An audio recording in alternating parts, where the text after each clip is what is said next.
Live. Good afternoon, it's Kylie Menz here from mylifestyleshow.tv, and thank you so much for joining us. I've got an awesome speaker for today, and I'm really excited to have her on board all the way from is it Paris or just France? Get in trouble. I should have asked where you are. You are in Paris, aren't you? Yes.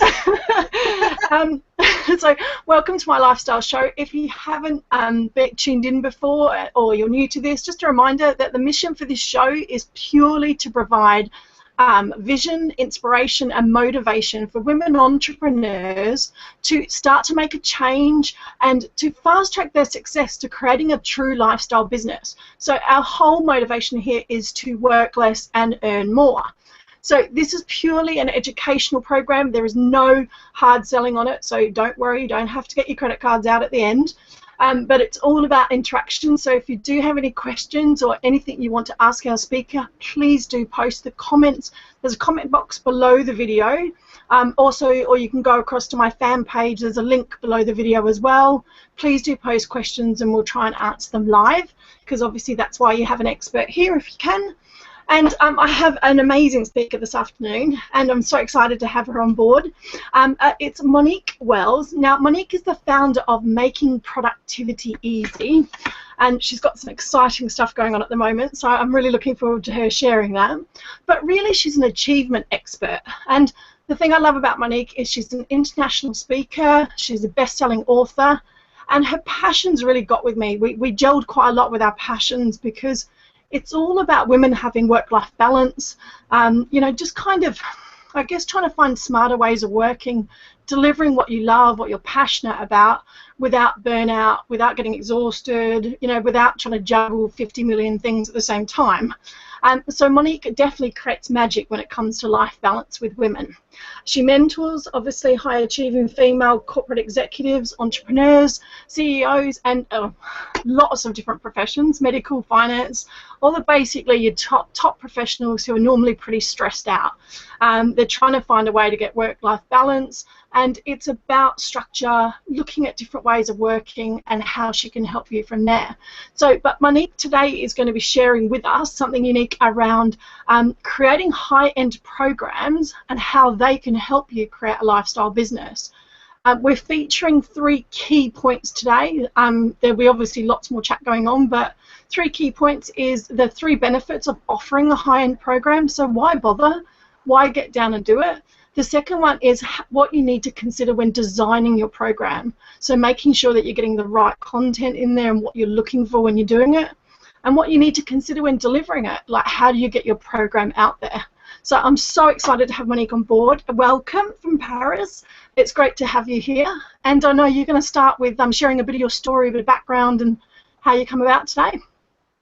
Oh my, yes. Well, first of all, thank you for inviting me. This is just a real thrill and a real privilege to be in front of your audience and to talk about high-end programs and how they can help you create a lifestyle business, which is truly one of my passions. So, well, how did I get here? Well, that's a very long story. Maybe what I'll talk about right now is how I came to be passionate about this topic of high-end programs, platinum level programs.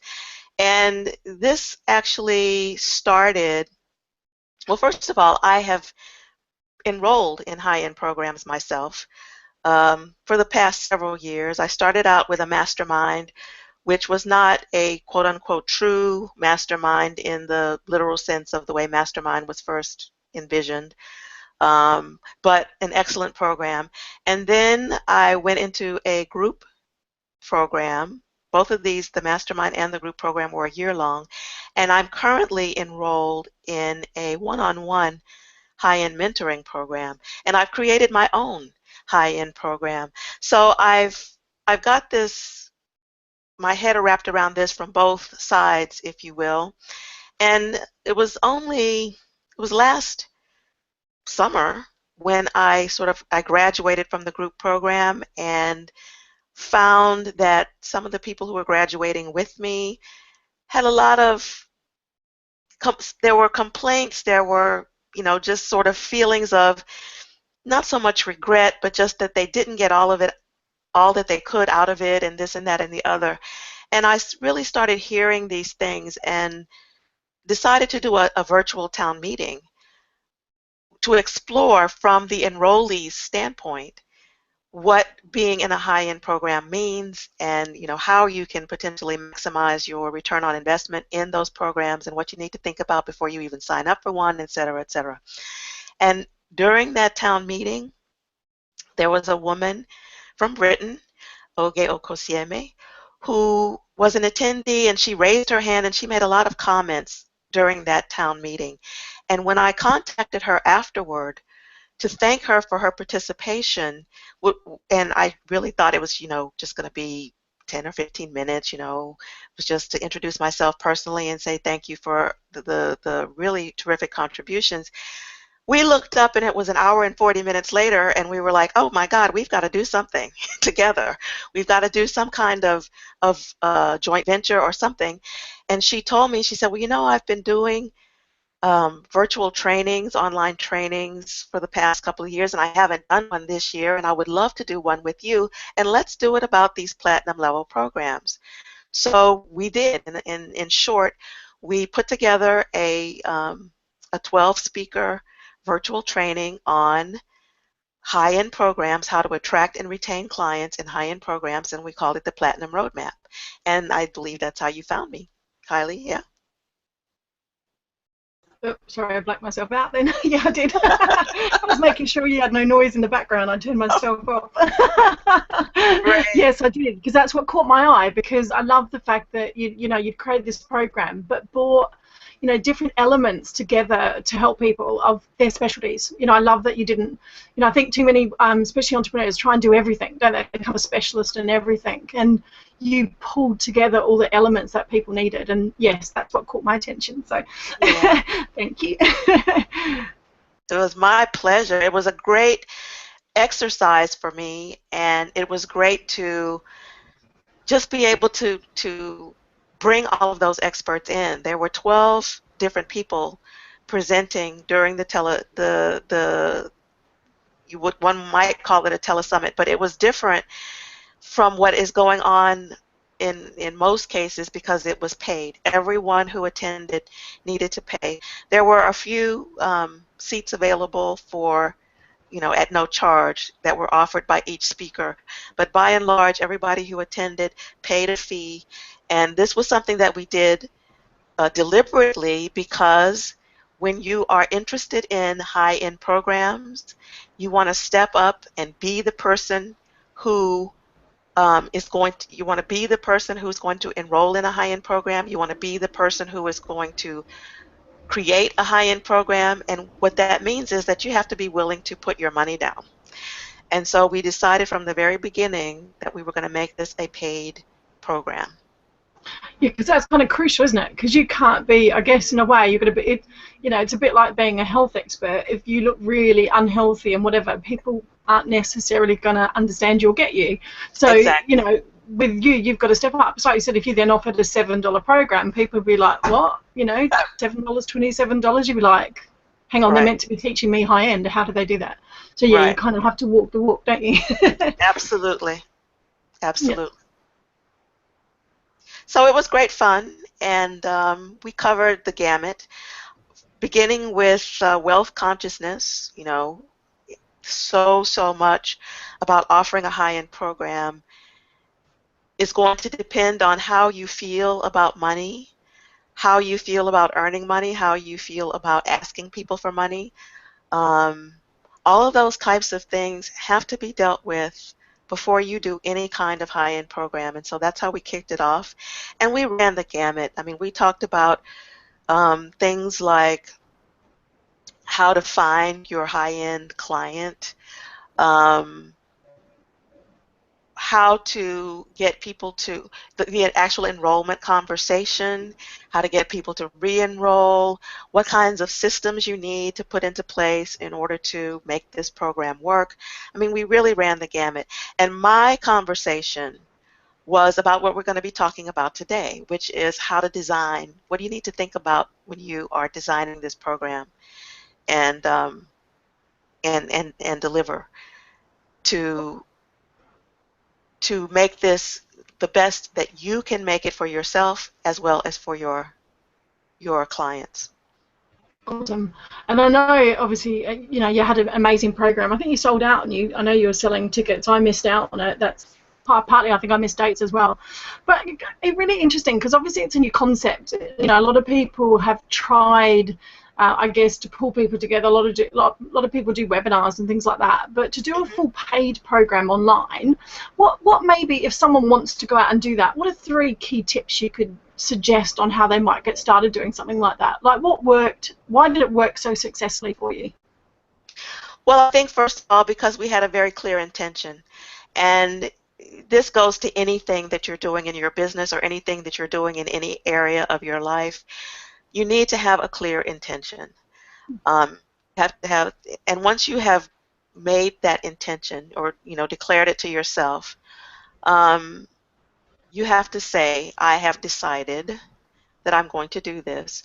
And once you do that, things open up. You know, if you're thinking, oh, that's a good idea, but, you know, maybe, and well, I'll get around to that later, or I don't have enough stuff right now, or whatever, you'll never get anywhere. You'll just be treading water, basically. Even if you don't have the things that you feel that you need, or even if you are not sure of what you need, when you make an intention and when you make a decision, that opens the gate for you to get what you need, to even conceive of who to ask for what you need. It's really the critical thing. You can't start without that. Awesome. Yeah, I mean, that's so powerful. I know when I looked at creating this show, I'd been mumbling about it for, like you said, a few weeks. I kind of knew that I kind of wanted to do it, but wasn't sure. And at Christmas, I said, right, I have to do it this year. This is what I want to do. I want to get the message out there about working less. And sure enough, like you said, literally less than 2 weeks later, I was approached by someone that's launching her high-end program and said, do you want to be a case study? And I was like, oh my God. And I knew, I respected her, she knew me, but, you know, I didn't expect that. So, you know, I've gone through this whole process as a case study for her. So, you know, I have to make this a success. But it's also, it's like you said, things do open up, you know, when you make that decision that you're finally going to do it. Because I stuffed around, I hadn't decided, I hadn't really made that decision before Christmas. Until Christmas, I went, that's it, enough snuff, I want to launch this. Yeah. And yeah, all of a sudden, like you said, the doors open, people come up, and suddenly you've got different resources available. It is amazing what comes about. Yeah. It's probably the first time I've really seen the power of intention work for me. All right, so, all right. Yes. I'm slowly getting there. Fantastic. So that's really awesome. And what about pulling different people together? How did you entice people together? Like, how did you sell it to them, or did you? Well, it wasn't even necessary to sell it. You know, when we told people what it is that we wanted to do, people flocked because they also are passionate. And that's another thing about intention. When you're passionate about something and you make an intention and you make a decision, then you are opening up not only the realm of possibility, but you're also opening up your heart and your energy, and that attracts the people that you need. And I don't mean that to sound, you know, woo-woo and all of that. It's just a fact. It's just a fact. It's just a fact. I mean, I have experienced this in all areas, and I have 3 businesses, and I've experienced it in every single one, and I've experienced it in my personal life as well. You attract these people because you are so passionate. What you bring to the table when you talk to somebody, even if it's somebody who you may believe doesn't have anything really to do with, you know, what it is that you're doing, you're just talking about it, and people can sense your excitement, and they can sense, yeah, you know, she's really into that. And things just come to you. They come to you. Yeah. It is so true. I mean, I've had a massive shift this last year, and by doing this show, it's like you said, getting speakers I thought was going to be really hard, especially as a startup. And, you know, the first thing people ask you is how big your audience is. And it's like, well, I've just started. But I have a reasonable good list, so I'm quite lucky. I do at least have a good list, so because I've been online for a year or so. But it is fascinating. It's like I thought it would be difficult, but like you said, now I set the intention. And people, that's one thing I love about the women entrepreneurial world, I think, especially, is they love to share their value. You know, there's Yeah, no hesitation in sharing value to help each other. yeah. It's a really powerful scenario to be in. Mm. Yeah, and it's beautiful. It's beautiful. Mm. So every single person, well, not every single, but we had 12 speakers. I think we asked a total of 15 people Wow. to be a part of it. And a couple of them actually just fell out because of timing constraints, and things came up and they couldn't participate, but it wasn't that they didn't want to. Yeah. Oh, that's awesome. Okay, fantastic. Well, obviously we won't go on about that, but I just thought it was a good tips if anyone else wants to ever do something like that. I know it was an awesome program, and like you said, I think it's opens it more up. You know, I mean, that people have these big events, and you know, they're normally sold at. And I think the difference with what you created was, you know, I know it was a lot of value, it was a lot of, you know, actionable stuff that people take away straight away, Yes. rather than being, because your overheads are low. You know, you can set something like that up, bring resources and awesome people together, Yeah. and provide real value to people rather than, you know, hiring a massive auditorium where you've got to get your money back somehow. Right. And I love that concept. I do. Very Yeah, powerful. absolutely. Fabulous. So onto our today's topic then. Okay. Onto high-end programs then. So obviously you got involved through creating this, and you've obviously been a part of the programs. I think that's really important too. I really resonated with what you said about there's no good creating a high program if you've never been through one, or you're not willing to be involved with them either, because I do think that, you know, you have to have at least somewhere along the line got involved with something. Yeah. And the power of joint ventures, you know, that was the other thing that really triggered with what you said before about mastermind Mhm. groups, is, you Yes. know, suddenly you just don't know who you're in that room with. You Right. know, whether they're going to be a future business partner, whether they're going to be a future, you know, you may create, like you said, a book together, a product together, or anything. And I think that was really powerful out of what you said before as well. So I kind Mm. of broke that down and went, that's really powerful. So yeah, if anyone's thinking about joining a high-end mastermind, that's one of the reasons to do it. Absolutely. Oh Yeah. yeah. Oh yeah. Mm. It is truly the accountability partner that I have today is a woman who I met at that first mastermind, and we've been together ever since. It's been years now. Oh, that's inspiring. Yeah. I don't know whether my accountability partner wants to get going after this one. No, but we know we're going to be friends for life now as well, because we've both created our shows, and yeah, we know we're monitoring each other every day, even though it's all finished now as well, checking up on how we're doing. So yeah, Hmm.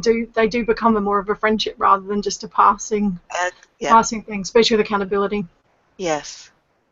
So Yes. in relation to high-end programs then, so what do you see as the three key benefits of creating them? So we've obviously talked about a few already, but what are your three main reasons people should look at creating high-end programs? Well, first, and I think the most important reason is that they do truly free up your time and your energy. They really do. Um, you're gonna, because you are marketing less, there's going to be less stress and anxiety to fill the quote unquote holes in your revenue stream with a high-end program than there will be if you're selling, if you're still doing dollars for hours or pounds for hours or euros for hours, or I'm not sure all who's listening to this or watching Universal this. currency, yeah. Yeah. But whatever the currency is, if you're really, if you're working on an hourly basis, whenever somebody, and you're selling maybe 4 weeks or 3 months on an hourly basis, and you're collecting for that hour a week or that hour every 2 weeks or whatever it is, when that person goes away, there's a hole that needs to be filled, and it, for most people, it needs to be filled pretty quickly, and so you've got to market and sell to fill it. When you do a high-end program, you still have that constraint when the person graduates, or if unfortunately the person drops out. There's a hole, but the amount of revenue that you've generated in the sale to begin with is such that it gives you so much more breathing room. You know, you may not have to do this marketing and selling for another 6 months or another year instead of next month and 2 weeks again and, then another month. And it relieves you of that need to be marketing all the time. Okay, so that's the first thing. And as a caveat, not a caveat, but as an aside to that, the more people that you have um, in your client base, the more administration you have. And the more administration you have, the more time you need to spend on it, or the more time that whoever you have hired to spend on it needs to spend on it. So you also relieve yourself of that administrative burden when you do high end. Because ideally what you're doing is you're working with fewer clients and you're earning a lot more money doing it. All right, so that's the first thing. The second and third points actually feed into point one. The second point is enhancing your credibility. So when you offer a high-end program, it makes you stand out. It makes you look more credible, and it attracts a higher caliber of client so that you have better clients working with you. When you're working with better clients, they're likely to get results faster. They're likely to get more lasting results. And what does that lead to? That leads to people who are going to go out and sing your praises. It leads to people who are going to go out and talk about you. They're going to give you testimonials.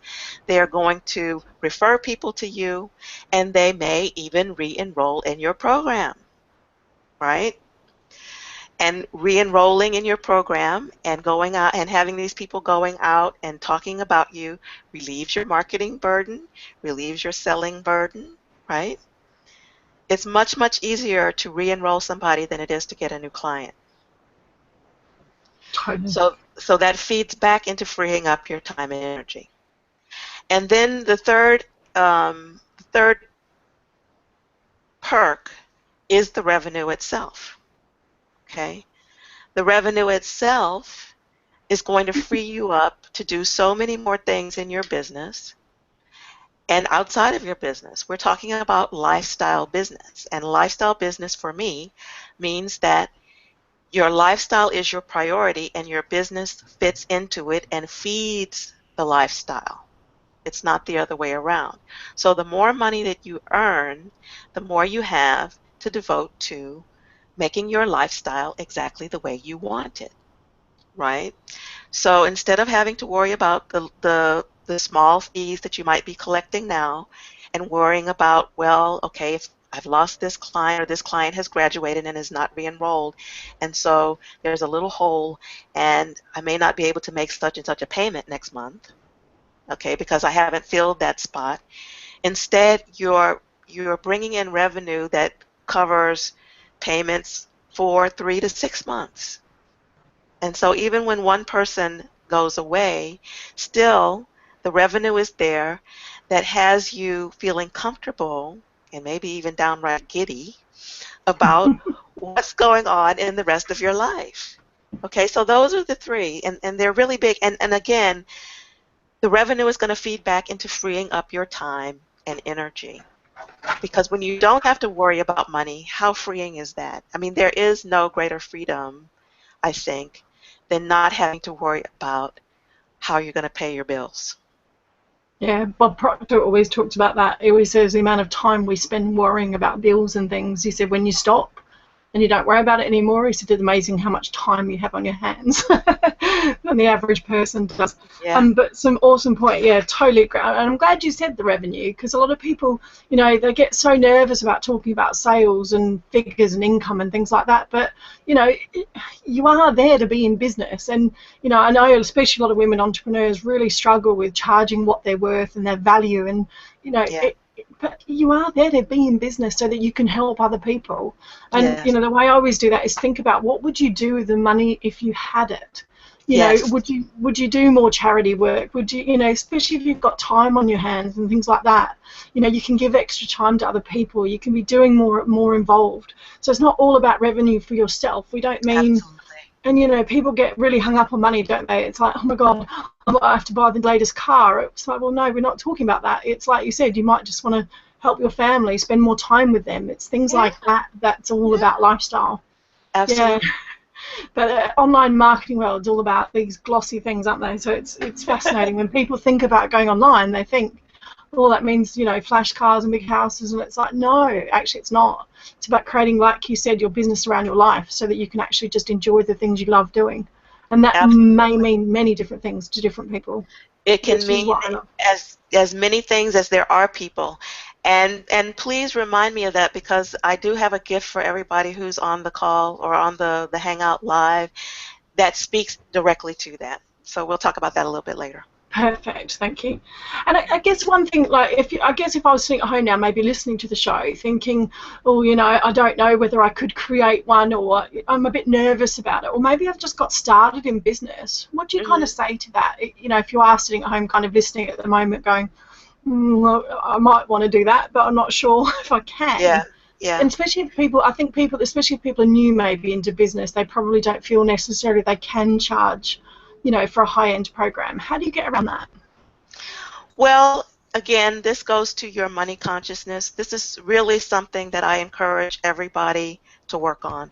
Money consciousness, wealth consciousness. I actually did a podcast. I have a podcast called Ultra You, and my latest interview, which was posted last Thursday, was all about money consciousness and wealth consciousness. And the woman who I interviewed actually, and she was actually a speaker on the Platinum Roadmap, she made a distinction between wealth consciousness and money consciousness. Um, and she likes to talk about money consciousness in the sense of where you are with your relationship to earning money. It doesn't matter, you know, what base you're starting out from. You need to be comfortable with that. And if you're not comfortable with it, it's something that you truly need to work on in order to make a high-end program work, because otherwise you will sabotage yourself.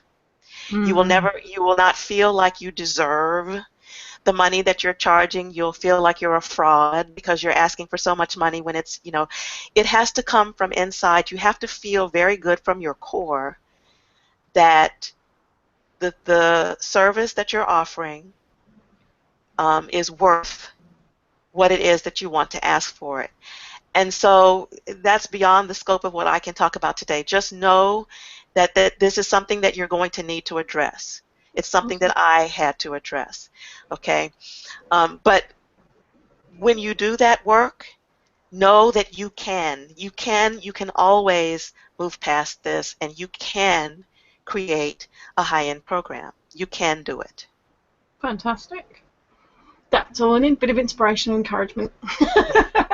Fantastic. So we should move on to kind of looking at what you need to consider when designing your program then. So sort of things that people need to take into account. Yes, yes. So we've talked about intention and we've talked about making a decision. So those things are done. You're on board with it. You're on board with yourself. You're doing this. The next thing, and I would say it's also a critical thing, is to create your vision of this program.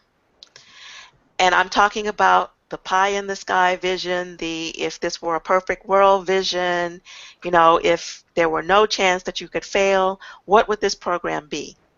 And just lay it all out for yourself. I'm not talking about the, you know, on the ground details. I'm talking about your vision of what you want to offer, what results you want your clients to get, how you want to inspire them, how you want to see their lives changed by the time they finish your program. Okay? And just lay that out there, no holds barred, let it all hang out. All right? The next thing you need to do is to figure out or imagine what time frame you want to deliver this program in. Is it 3 months? Is it 6 months? Is it 9 months? Is it a year? Very few high-end programs, I will say this, very few high-end programs are less than 6 months long. Okay, so it could be 6 months, it could be 8 months, 9 months, a year. Then the next thing you want to do is look at your lifestyle, because remember, you are building a lifestyle business, and this program is going to help you create the lifestyle that you want and deserve. So how does this program fit into your lifestyle? This is a very critical question. The question is not, how does your lifestyle fit around this program? The question is, how does this program fit into your lifestyle? And I'm talking right now specifically about the time that it will take you to deliver this program. And what is the program going to help you accomplish in your lifestyle? All right, so you've got this vision, you've got your, this is my best shot vision. And then you're going to hold it up to your lifestyle.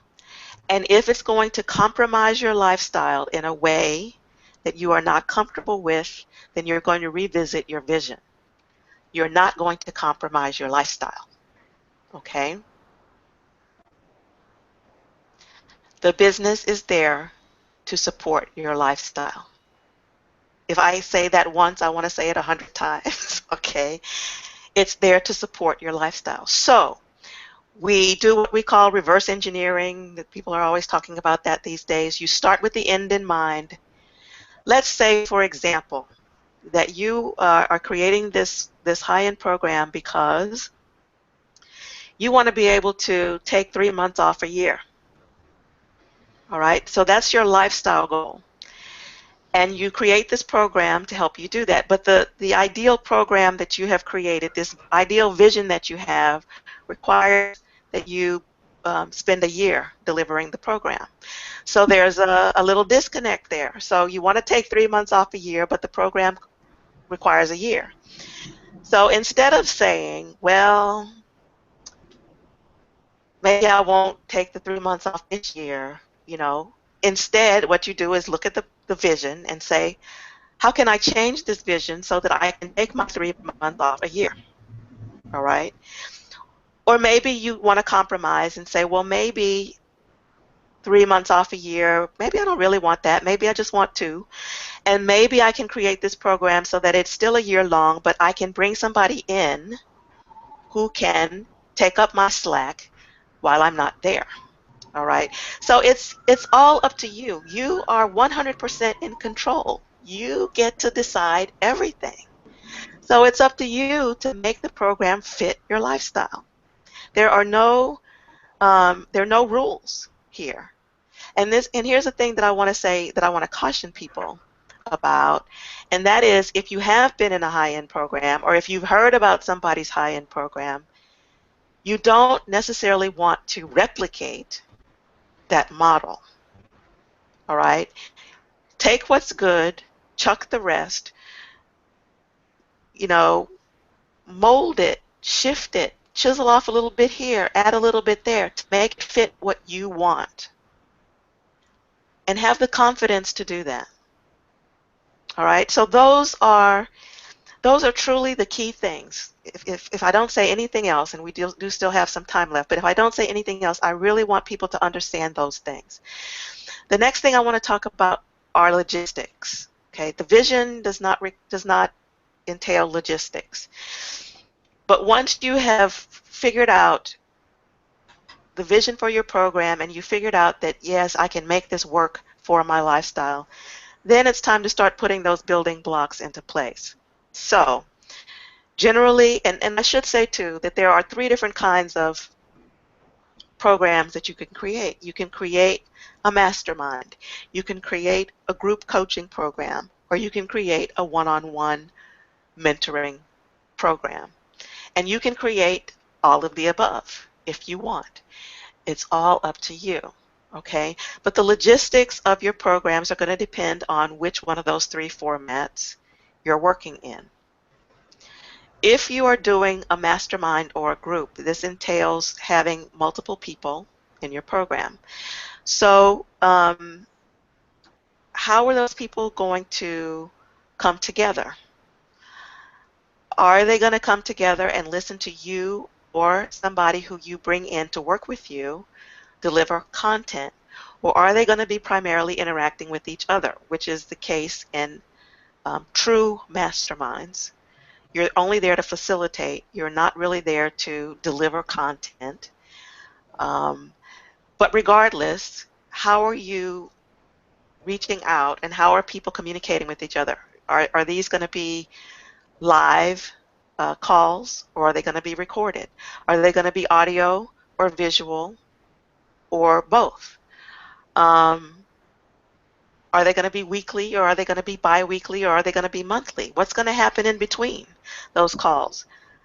Are you going to create a community? And I highly recommend that you do.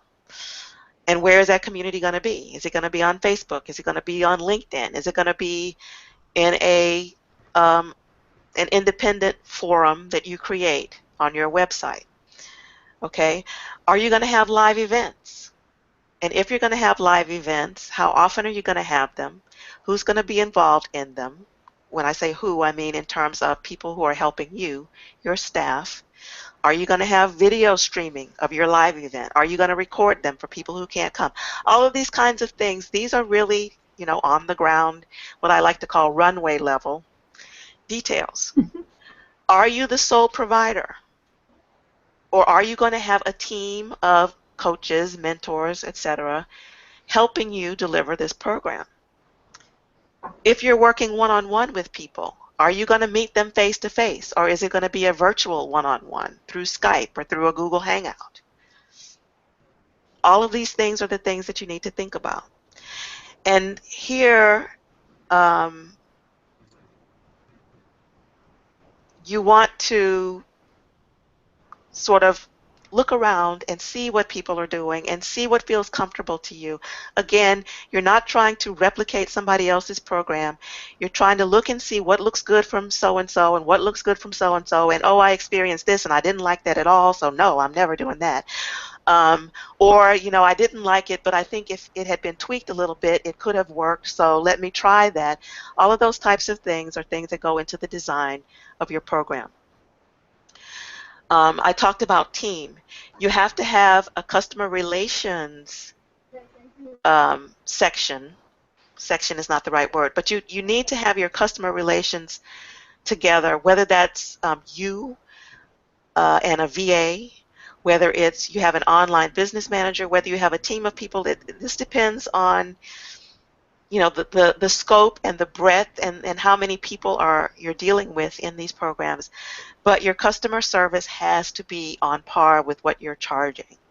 You cannot charge somebody $10K, $25K, and then have a customer relations management system where they try to contact you and they can't reach you for 3 days. You've got to have that back end really tight. All right, so that's part of the team. That's not the team that's delivering content if you decide to have that. But it is part of this whole package deal, and that's part of the design. Who do you serve? This is a huge, huge, huge thing.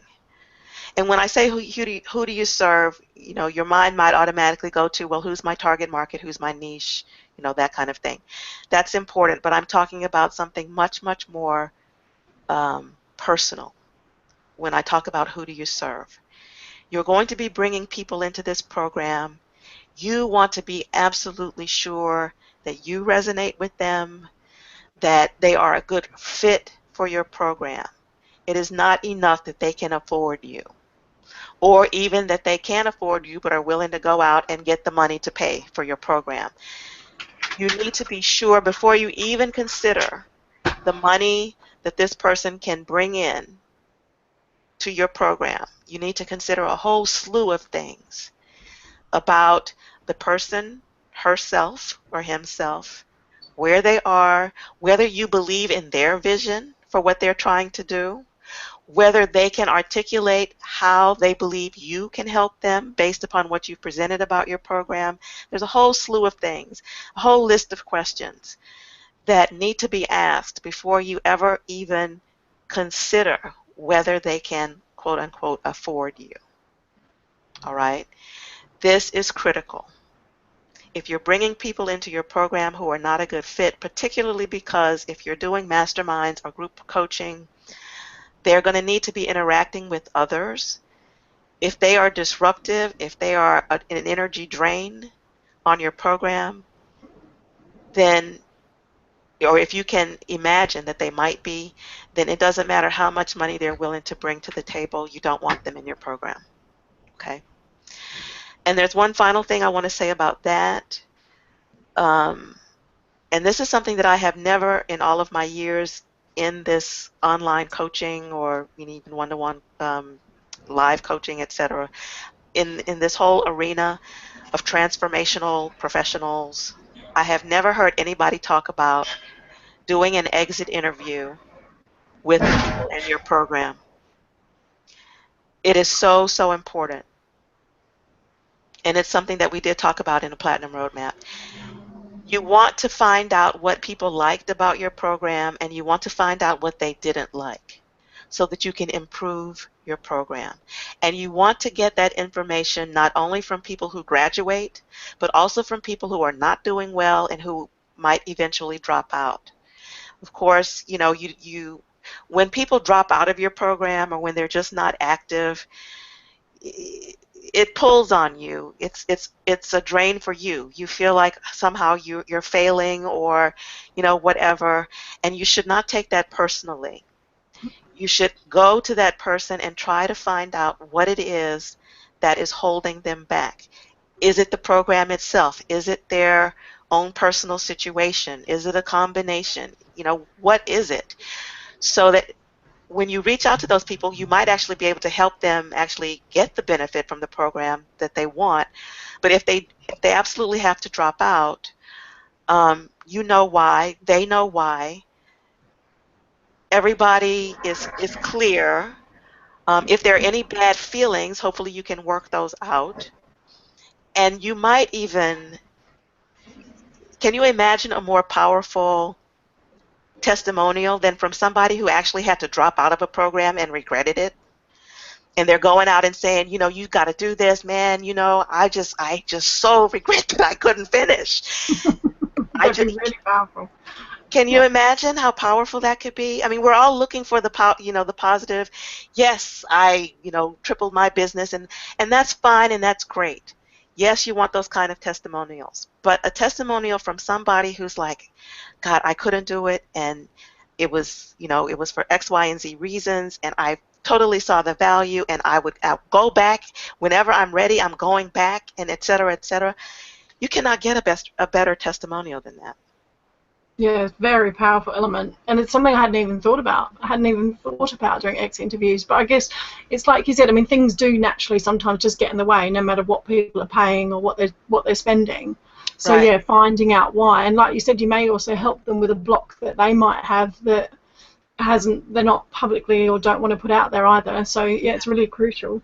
Very interesting strategy for doing that, and really powerful. I mean, we do it when we leave jobs and things like that, and it's like customer feedback, and yeah, when you're doing such a high-end program, it's not like you said just about the glossy testimonials. It's about what's working and what's not. Yeah. Without pleasing everyone, because you'll never please everyone. Exactly. Yeah.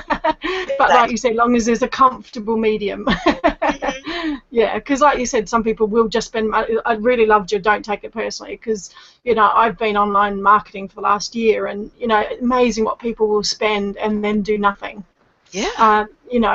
Out of the program I was involved with, the top end was 4,000, and half the time people didn't even do the first step. And it's crazy what people will spend and not do any work at all. I know. Yeah, you can't get too personally attached to it. As Shah always says, Wisman says that you can only deliver it, you can only provide it, you can't actually make them do it. Exactly. And that's all you can do. But like you said, be able to put hand on heart that you're providing the value that they've signed up for in the first place. Right. But I also love the element that you were talking about, really screening who you're working with, because at that level, it's really important. And this is again, a benefit of a lifestyle business, is you get to choose who you want to work with. Yeah. In a way, that is a real benefit. People don't understand that. Is like, you're not having to, like you said, worry about that next $100 sale or scraping up to go, oh my God, I have to take that, I need the money. You really do get the freedom of choice of who you want to surround yourself with. Yes. And that was really powerful as well, like doing that kind of, I guess, some sort of clarity interview, or, you know, most people do an application process for their Right. high-end programs, things like that, that they have to go through. Right. So much value around logistics. I was sitting there going, oh, wow, cool, I hadn't thought of that. Writing notes down as I've gone. But it was really interesting what you said about modelling people, because part of the powerful journey of creating my web TV show that I went through was to find, you know, like you said, 4 or 5 key models of how they've created a successful web TV show. What have they done? What works well? What doesn't work well? And then, like you said, pull in elements of it. So it's like you said, you can never model someone else's. And like you said, if anyone's trying to duplicate someone else's program, you never will, because it's not you. Exactly. No two ways about it. It's not you. But like you said, you can look at elements. And, you know, one of my online mentors said it's one of the fastest ways to write a book about what you do is to buy the first top 5 books. And then just look at the headlines. Look at what they're covering. What sort of headlines are covered. You know, what are the key content areas? What similarities, differences, and then add your own. You know, think about what you can add, what you do differently, and you know, it's a good way to kind of start to get a model of your first book out of the way as well. So anything like that, it's good, like you said, to model, but not to copy. Right. Because it'll never turn out the same. It'll never be the same because it's not you. You know, I always use Virgin. Virgin's a classic example of that with Richard Branson. You know, he didn't invent the planes, but he went out, modelled it, and made it better. Right. And I'm a big believer in not reinventing the wheel, though, as well, because so many people try and, I guess, hold themselves back and don't get started because they think they have to totally reinvent the wheel as well. Yeah. And like you said, you don't have to do that. You can model what other people are doing and comparing and looking. But again, don't compare yourself too much, because I guess in a way, if you compare yourself too much as well, especially with pricing and things like that, you know, you don't know what someone will pay until you put it out there. Simple as that. That's No right. matter what someone else is doing, because you're going to provide a different service. You know, we had a really good example of that on the show a couple of weeks ago with a girl that did a high-end wedding program. And, you know, she went out and charged 10 grand just to be a wedding organizer planner. No one else was charging anywhere near it. She was 4 times above anyone else. But she knew her market. She knew what she was doing. She got into something completely unique. And she believed in the value, and off she went. She sold it without a problem, especially once she'd sold the first 1 or 2. Like you said, word of mouth recommendations. Yeah. Oh, they sell it for you. They really do sell it for you. Yeah. Yeah, and when you have sold those first 1 or 2, your own confidence soars as well. So it's not only that people are raving about you, but you step up to it as well, and then you know you have the total freedom to even raise your prices more if that's what you want. Yeah, I have a sales background. I've been in property and recruitment for a long time, so I'm used to sort of seeing people go for the first time when they do that first deal, and then all of a sudden it's like 10 deals come through. But it's getting over that first one where you believe that you can actually sell something or do something. Is, you know, I did that when I first started in corporate recruitment for high end. You know, literally going in and pitching for retained business, and I'd never done it. When you first come back with your first retainer for 20 grand, you're like, oh, wow, I just pitched that and I've done it, you know. But it is that belief. And then once you do, then it was easy. 3 or 4 followed straight away. It was really quick. So it is very interesting how that is a key factor. It's your own belief growing as you go along as well. And I guess we covered a lot around delivering, didn't we? That's looking at logistics, I guess looking at methods, or is there anything else specific you wanted to highlight about delivery? Well, the delivery, so we've been talking about design. Yeah. Okay. So for delivery, really, for delivery, you want to implement what you've designed. And you always want to be checking to make sure that your design is actually working. And if your design is working, great. And if your design is not working, you need to be ready to shift, you know, tweak, change. Nothing is carved in stone, and the people who are in your program are the people who are going to be able to tell you, you know, yeah, this is working for me. the energy's high in the group, and yeah, they can't wait to get to the next call, and they can't wait to get to the Facebook group that you've set up as the community, and you can feel that. Or you can feel that, oh, I have 10 people enrolled in my program and only 2 were coming to the calls, and you can feel that. So if that's going on more than, I don't know, it depends on how often you're meeting. If you're meeting weekly and that's happening if that's happening after the first 2 or 3 weeks and extends for 2 or 3 weeks, you know very quickly that there's something that needs to be shifted. If you're meeting on a monthly basis, it might take you a little bit longer. So you're going to have to gauge that, the amount of engagement in a different way. But this is something that you need to be aware of, and you just need to be constantly checking in with yourself and with your people to make sure that everything is going smoothly. But the most critical thing about delivery is that before you even have your first call, you need to set boundaries for your program. You need to set them for yourself, you need to set them for your team, and you need to set them for the people who are enrolled. And you need to maintain those boundaries, because things can get out of control very, very quickly and your lifestyle goes up in smoke. Okay? Remember that we're doing this to free up time and free up energy. And if you're not respecting your boundaries, if your enrollees are not respecting your boundaries, your energy is going to be drained. It's going to become a high maintenance, a high anxiety program, and this is not the purpose. But you have to be the one to set the boundaries, make them clear from the beginning, inform everybody who's involved what the boundaries are, and make sure that they're being respected. And you need to be checking on that just as much as you need to be checking on the energy of the people who are in the program. Okay? You want to be assuming that the energy is good. If people are having challenges, you want to get on top of those. Remember, we talked about the person who might seem like they're just not doing anything or they're on the verge of dropping out.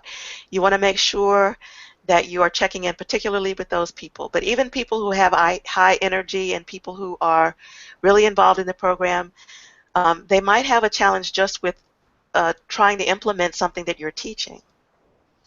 And so you want to reach out to those people as well. You want to build in celebration. All right? When people are doing well, you want to celebrate. You want everybody in the group, if it's a group, to celebrate. And if you're doing a one-on-one program, you want to do something to recognize that person's achievement. They've made this milestone. Do something special. It doesn't have to be over the top special, just something to acknowledge. Yeah, you did this. You got this. Before we go on to the next thing, let's celebrate where we are right now. So, so, so important.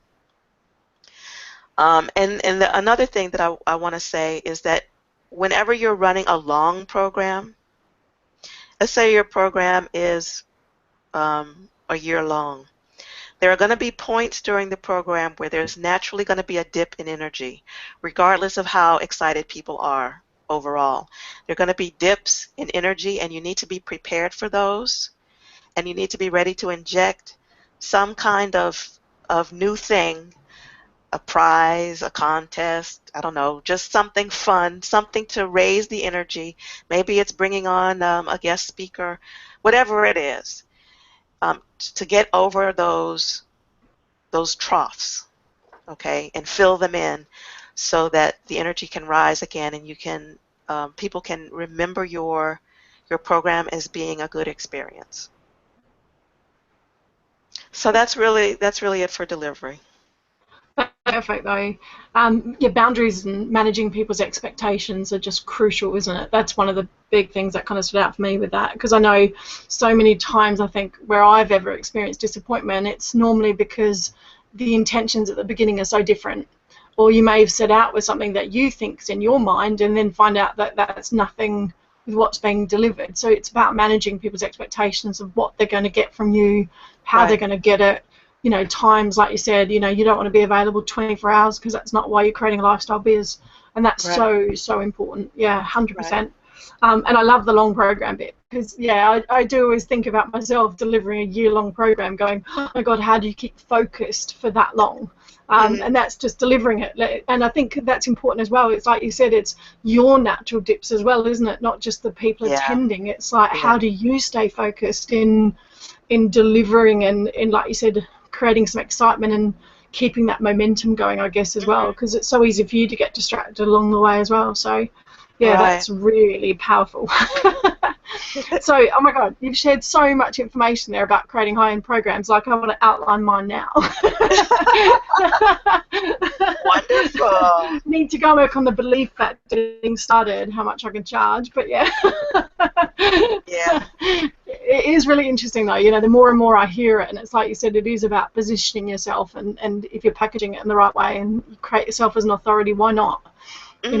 There is definitely money to be out there and people are spending, that's for sure. Right.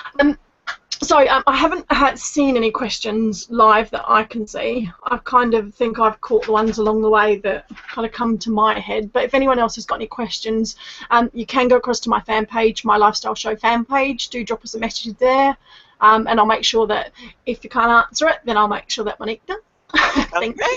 Great. Just in case we missed one. I did miss one the other day and she emailed in afterwards, so we sent it across to get it answered.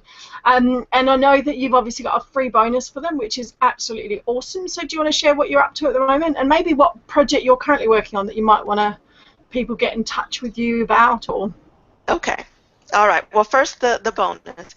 So for the Platinum Roadmap, the virtual training that I did with Oge, that was actually in February, so not even that long ago, I created a worksheet, and this was for people to get started, to set the tone for them wrapping their heads around doing a high-end program and what it can accomplish for you. I created a worksheet, and I'm making that exact worksheet available to people who are on this call.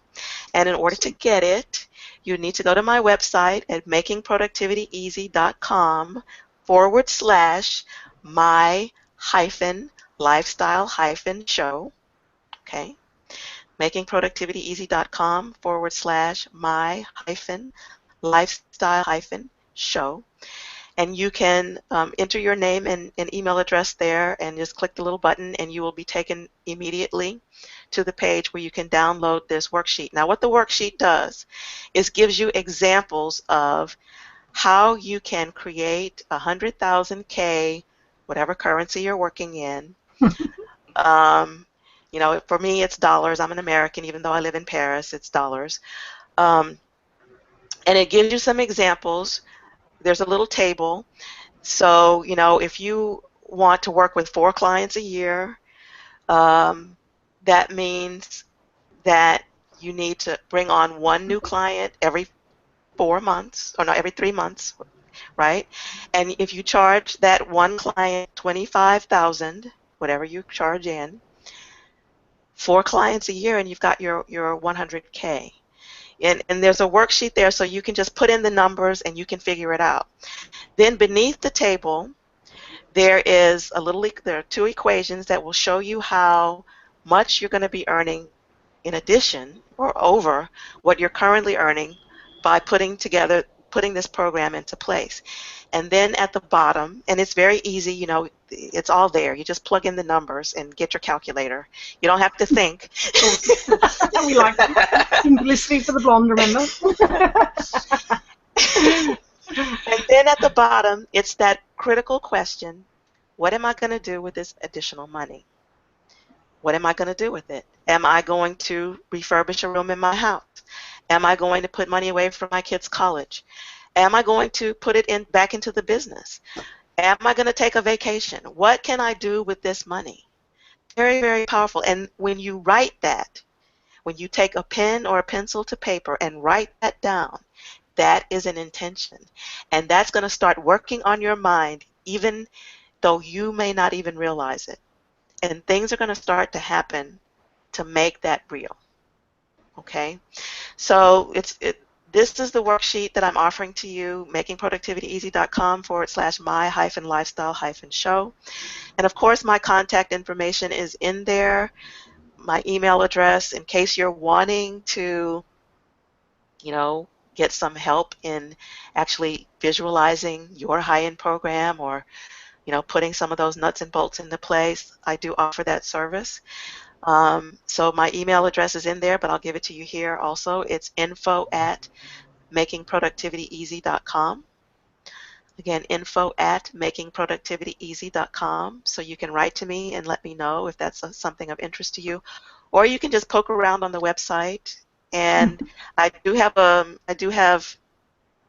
in the footer, there is a big box there that says Discovery Session. You can sign up for one of those. There are other worksheets on the website. So just play around. Go in there and just click around and see what you like there. I have a blog. I have a podcast, Ultra You, as I told you.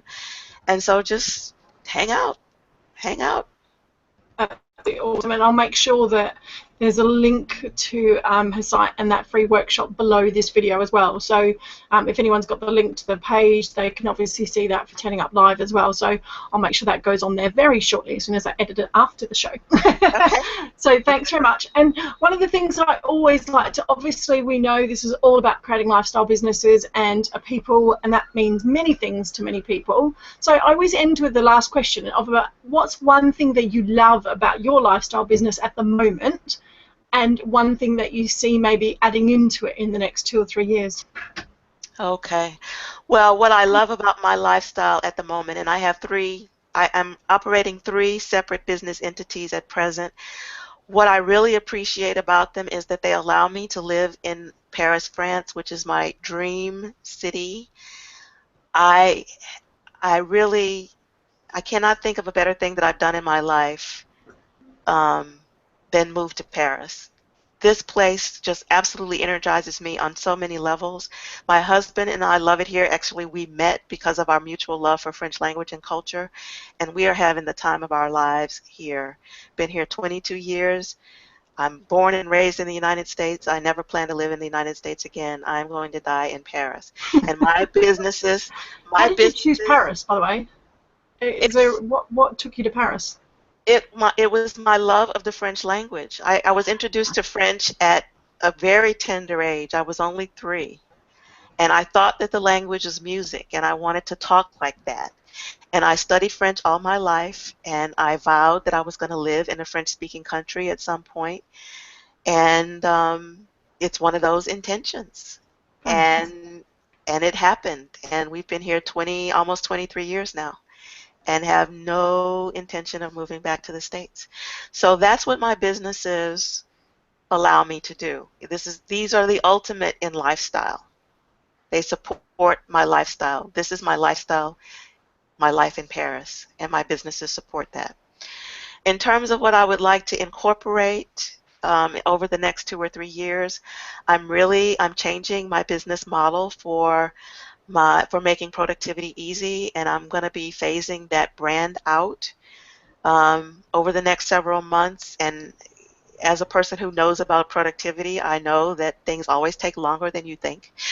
So I'm saying that I'm going to be phasing it out over the next several months, but I'm envisioning realistically, if it doesn't happen in 2015, it will certainly be almost phased out by the beginning of 2016, first quarter 2016, so we're talking roughly a year. But my aim is to start phasing it out by the fall of this year, and replacing it with something that is even going to be more supportive of my lifestyle, and is going to allow me to help a lot more people, and it's going to include a philanthropic arm, which I'm very excited about, and I just can't say any more than that, but I am super, super psyched. That's so exciting. I know you've got exciting stuff. I can't wait to watch what happens with you over the next 12 months. And so I think you should end something in French. I mean, you can't talk about the language, then not speak something in French. Should we say goodbye in French? Or? Alors, merci beaucoup pour tout le monde qui est assisté à cette conférence, et à très bientôt. That is beautiful. I cannot speak at all, so that's beautiful. Thank you very much. My Aussie twang has certainly not changed much, and I don't pick up languages very easy, I'm afraid. So thank you for that. And Well, thank you to my amazing. Sorry, go on. oh, I was just going to say, I just said thank you to everybody on the call. It was a pleasure, and see you next time.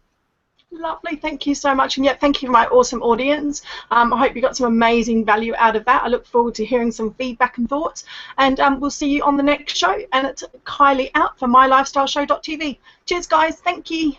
All right. Bye.